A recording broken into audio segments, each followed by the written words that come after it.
Hello friend, कैसे आप लोग? आशा करता आप सभी अच्छे होंगे, मस्त होंगे, तंदुरुस्त होंगे और अच्छे से स्टडी कर रहे होंगे। तो चलिए फ्रेंड्स, आज हम साइंस का सब्जेक्ट बायोलॉजी का कराएंगे। मोस्ट इंपॉर्टेंट क्वेश्चन जो कि आपको एग्जाम में देखने को मिलते हैं, और ये सभी क्वेश्चन जो होंगे 2 नंबर का होंगे, जो 2 नंबर के क्वेश्चन पूछे जाते हैं। ठीक है, तो जितने भी क्वेश्चन है ये सभी हर साल जो पूछे जाते हैं वही सब क्वेश्चन है जो कि मोस्ट इंपोर्टेंट कराएंगे। ठीक है, तो वीडियो को एकदम लास्ट तक जरूर देखिएगा। चैनल को सब्सक्राइब नहीं किया तो चैनल को सब्सक्राइब जरूर कर दीजिएगा। ठीक है, तो ये टॉपिक बाय टॉपिक करा रहे हैं। सबसे पहले हम करा रहे हैं जैव प्रक्रम, जिसको क्या बोलते हैं, लाइव प्रोसेसर बोलते हैं, जो कि 2014 में क्वेश्चन पूछा गया है। ठीक है, 2014 में क्वेश्चन पूछा गया है। क्या क्वेश्चन है कि परपोषी किसे कहते हैं? परपोषी किसे कहते हैं? तो आंसर क्या होगा कि दूसरे से पोषण प्राप्त करने वाले जीव परपोषी कहलाते हैं, जैसे कि जंतु। ये क्या है, दूसरे जीव से क्या करते हैं, दूसरे जीव से वह भोजन प्राप्त करते हैं। ये हमारा क्या कहलाता है, परपोषी कहलाता है। उसका कहलाता है परजीवी। परजीवी किसे कहते हैं? वैसे जीव जो अपना भोजन, आवास जैसी क्रियाओं के लिए अन्य जीव के शरीर पर या शरीर में वास करते हैं, वह परजीवी कहलाते हैं। जैसे कि जू।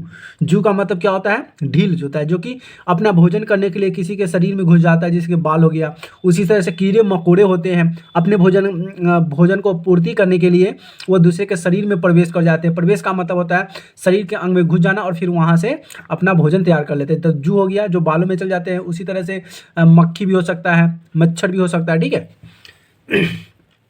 चलिए नेक्स्ट क्वेश्चन बढ़ते हैं।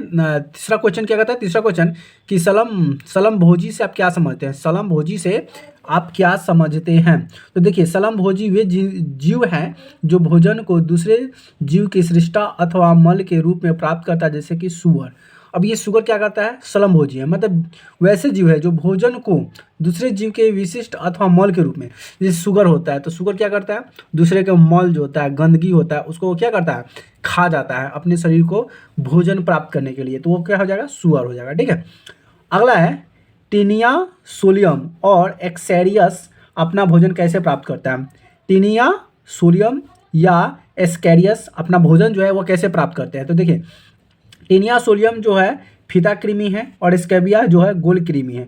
मनुष्य की छोटी आंत में परजीवी के रूप में रहते हैं, वहीं पर ये पचे हुए भोजन का अवशोषण चूसकों द्वारा कर लेते हैं। जो भोजन का जो लोग सब जो इंसान भोजन करते हैं, उस भोजन का जो पाचन होता है वह एक निचोड़ होता है। जो पूरा भोजन पचने के बाद वो निचोड़ होता है, उससे वह क्या करता है, भोजन अपना प्राप्त कर लेता है। ठीक है, अगला क्वेश्चन आता है कि मानव में परिवहन तंत्र के घटक कौन कौन से हैं, किन्हीं 2 घटकों के कार्य को लिखिए। अब देखिए 2020 में ये क्वेश्चन पूछा गया है, ये मोस्ट इंपोर्टेंट क्वेश्चन है। देखिए ये सभी क्वेश्चन जो है ना एग्जाम में पूछे गए क्वेश्चन है। ठीक है, तो क्या कहता है कि मानव में परिवहन तंत्र में घटक कौन कौन से हैं, किन्हीं 2 घटकों के कार्य लिखिए।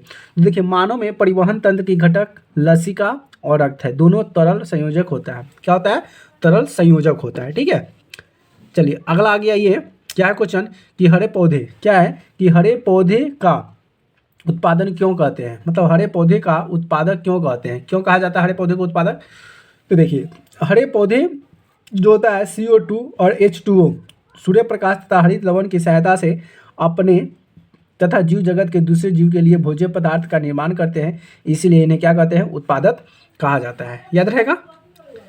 अगला क्वेश्चन ये रहा कि उस वाष्पोत्सर्जन, क्या है, वाष्पो उत्सर्जन एवं स्थानांतरण में अंतर बताइए। ये 2001 में पूछा गया क्वेश्चन है। क्या है, 2021 में ये पूछा गया क्वेश्चन है।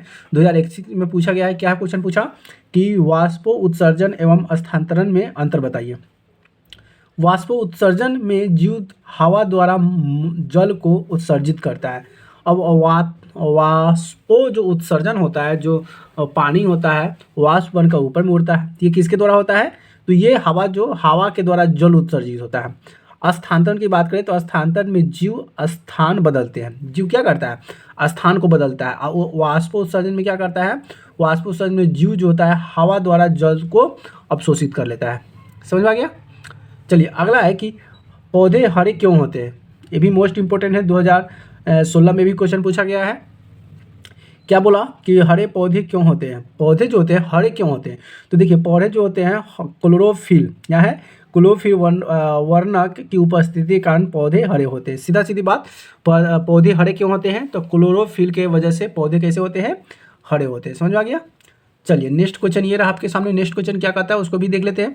नेक्स्ट क्वेश्चन है कि पौधे और जंतुओं की श्वसन में क्या में अंतर बताइए। पौधे और जंतुओं में, जो पौधे श्वसन लेता है, सांस लेता है, और क्या करता है जंतु भी श्वसन लेता है, सांस लेता है, लेकिन दोनों में अंतर क्या है। तो देखिए पौधे में श्वसन दो जंतुओं की अपेक्षा धीमी होती है। पौधे में श्वसन दर जंतुओं की अपेक्षा, जंतु जल्दी जल्दी लेता है लेकिन पौधे धीरे धीरे लेता है, यानी कि धीमी होती है। दूसरा है पौधे के द्वारा बहुत कम मात्रा में गैसों का परिवहन होता है, जबकि जंतु में बहुत अधिक मात्रा में गैसों का परिवहन होता है।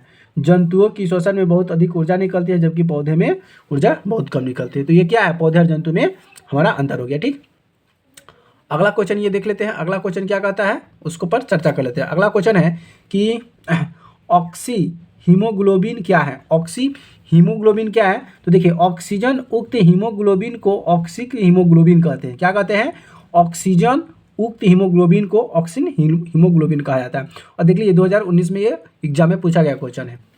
अगला है कि अगर किसी परितंत्र के सारे मांसाहारी को नष्ट कर दिया जाए तो हमारे शरीर में हीमोग्लोबिन की कमी को क्या परिणाम हो सकता है।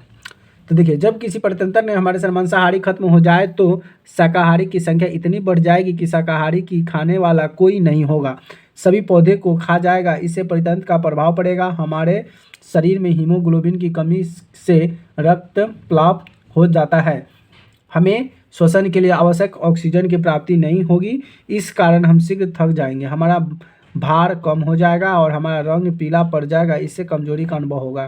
तो ये किसके कारण, हीमोग्लोबिन के कारण होता है, जो खून का संचार करता है। तो फ्रेंड्स यहाँ से जो 8 क्वेश्चन कराए हैं बहुत मोस्ट इंपॉर्टेंट क्वेश्चन है। तो वीडियो को एकदम दबा कर शेयर जरूर कर दीजिएगा, अपने दोस्तों फ्रेंडों के साथ भी शेयर कर दीजिएगा। वीडियो को लाइक नहीं तो वीडियो को लाइक जरूर कर दीजिएगा। चैनल को सब्सक्राइब नहीं किया तो चैनल को सब्सक्राइब जरूर कर दीजिएगा। फिर मिलते हैं नए वीडियो में नए टॉपिक के साथ, तब तक के लिए जय हिंद, वंदे मातरम।